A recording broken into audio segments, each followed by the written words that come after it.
You can't always choose what happens, but you can choose yourself in it.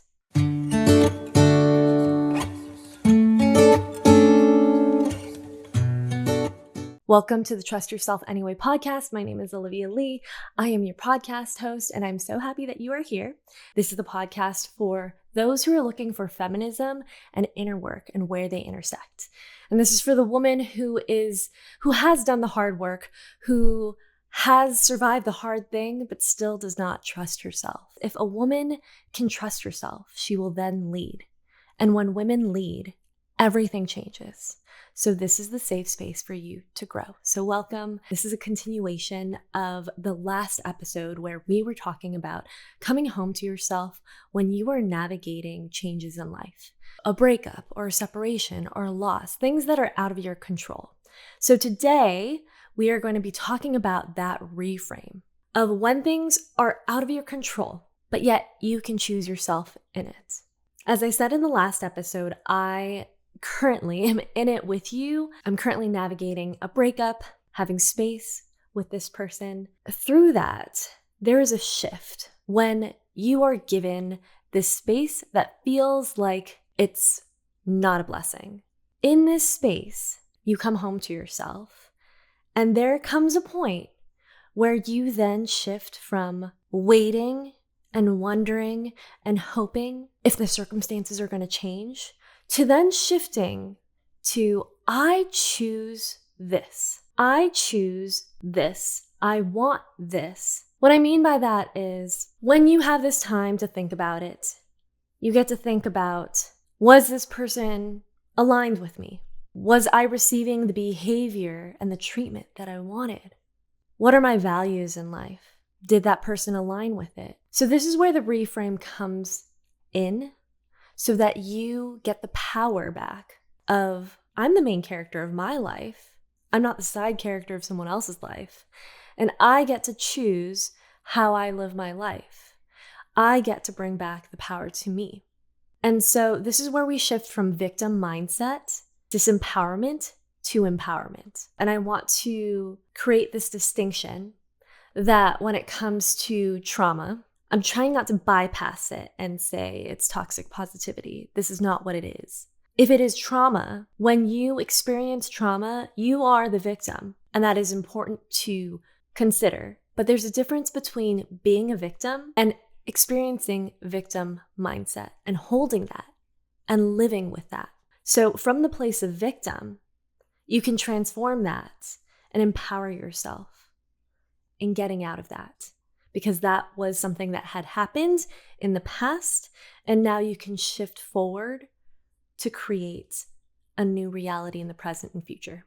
And so when we are talking about this shift, we are shifting that thought process that then affects your feelings, those belief systems, to then realize and recognize that you have had the power all along, that you are not powerless.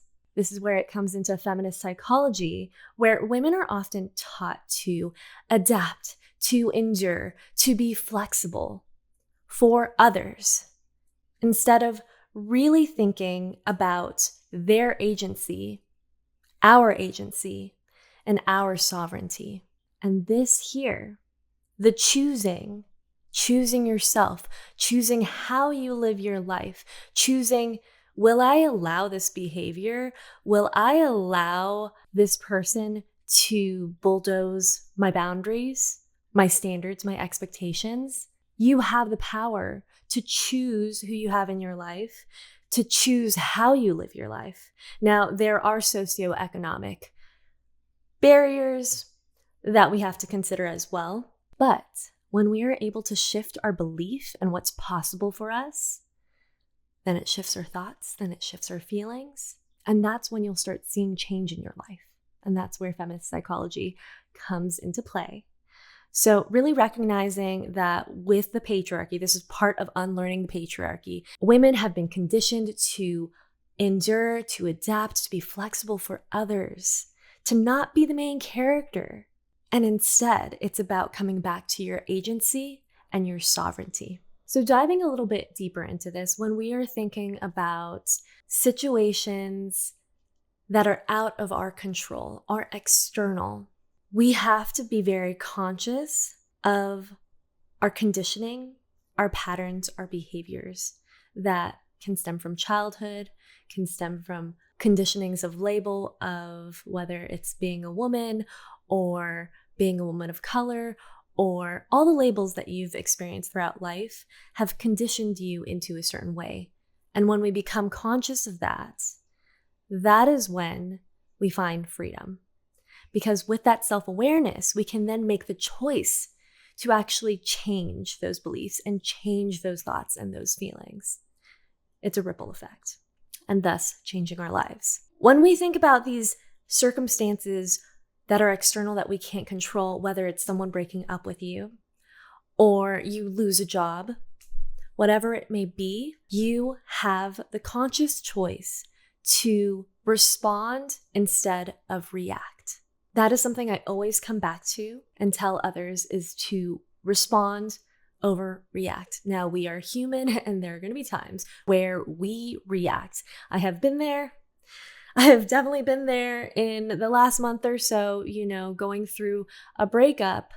There are reactions and there have been defense mechanisms that come up. Then when you find your grounding and you regulate your nervous system again, you recognize from that grounded place, how can I respond that truly aligns with who I am? A reaction is survival.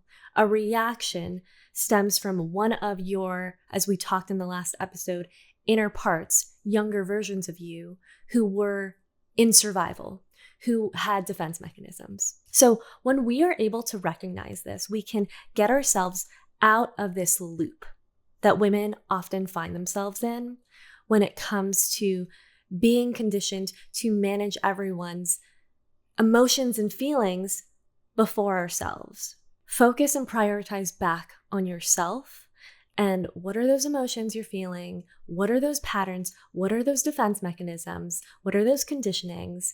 Bring that up to the surface, bring that to self-awareness, and then consciously make that choice to respond from your core and your groundedness.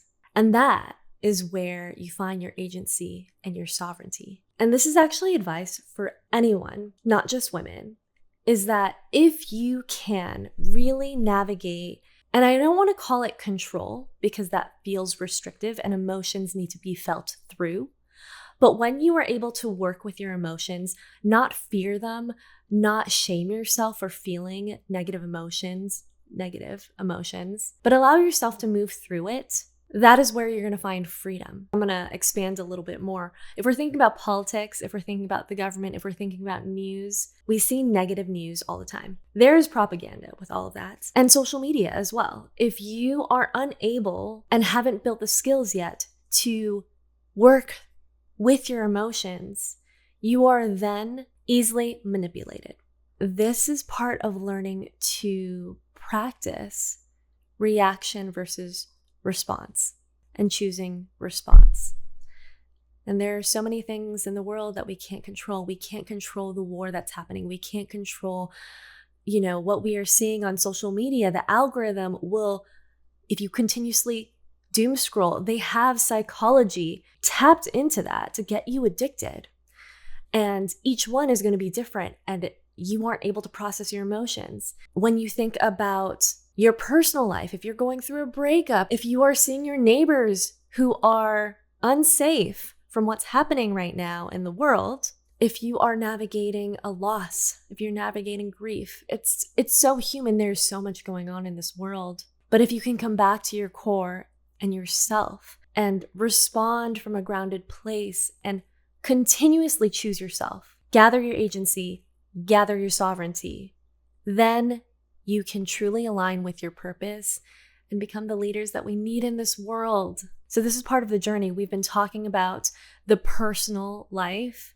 We've been talking about that because that's foundational. Finding fulfillment in personal life is just as important as professional life. I get to the core of the personal first. That is so, so important for every single woman and the journey that we navigate throughout womanhood. So when you are able to choose and you tell yourself and you believe this, I choose what I want. You take that power back. It isn't toxic positivity. It's a reclamation of your agency in a situation or external circumstances that you cannot control. You still have power within yourself and how you experience. So I want you to think about, what does self-abandonment look like in circumstances of change, where you abandon yourself and you think about how you hold no power. Now, I've been talking about the situation of a breakup, but this spans larger. This spans to advocacy, what's happening in the world. If we're talking about our immediate life, and call that the practice before we expand this skill. Say in a breakup, we can't control if a person chooses us or not, but we can choose how we move on. We can choose what aligns with us. We could turn it back to ourselves, that we are not powerless in this. We are not waiting. We are not hoping that things will change, but we actually take action towards creating that life that we want. If this person doesn't choose you, there are millions, billions of other people in the world who can align with those values. So you continue on living your life, building a full life, diving into creativity and joy, as I talked about in the last video, and really building such a full life. And when you are able to practice that and build that full life, is then when you're able to expand that skill and zoom out.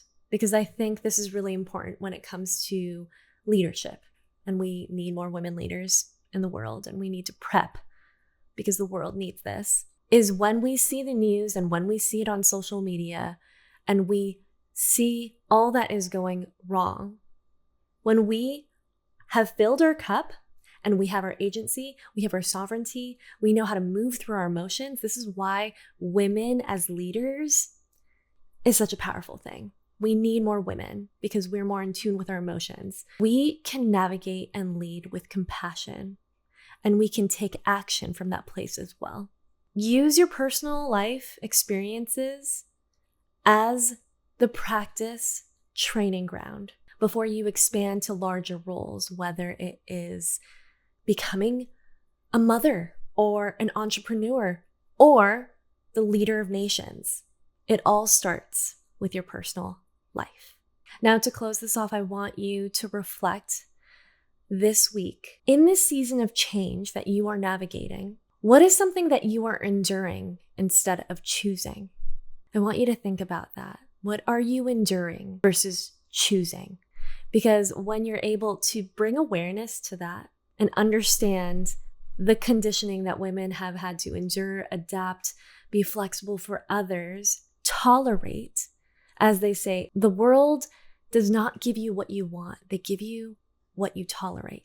The universe does not give you what you want. It gives you what you tolerate. So what are your boundaries? What are your expectations? What are your standards? How do you want to live your life? What are your values? Come back to that and then answer this question. In this current season of change, what are you enduring instead of choosing? You don't have to be okay with what's happening, whether it's a breakup in your personal life or what's happening in the world, because it's really difficult with everything that we are hearing about and knowing about. But what you can control is yourself inside it and how you respond. You get to decide.